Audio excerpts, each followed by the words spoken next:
The biggest land scam in India. మీకు నిజాయితీ ఉంటే వెంటనే అసెంబ్లీని పిలవండి. ఆ రోజు అసెంబ్లీ ఒక్కటే రోజు పెట్టి పారిపోయింది కదా, మళ్ళీ పెడతాం, ఇక వారంలో పెడతాం, 10 రోజులే పెడతాం అన్నారు. 3 నెలల అసెంబ్లీ పెట్టండి, అసెంబ్లీ పెట్టి చర్చకు పెట్టండి దీని మీద. దిస్ ఈజ్ పబ్లిక్ ప్రాపర్టీ, 4 కోట్ల ప్రజల ఆస్తి ఇది. ఇది మీ అయ్య జాగిరి కాదు, మీ సొంతం కాదు. మీరు 5 ఏళ్ల కోసం మాత్రమే వచ్చిన ప్రభుత్వం మీది.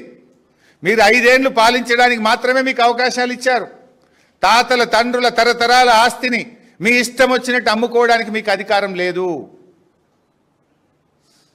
రేపటి భవిష్యత్ తరాలను దృష్టిలో పెట్టుకొని పాలన చేయాలి. కానీ మీ ఇష్టం వచ్చినట్టుగా ఈ భూములు అమ్ముతామంటే బీఆర్ఎస్ పార్టీ చూస్తూ ఊరుకోదు.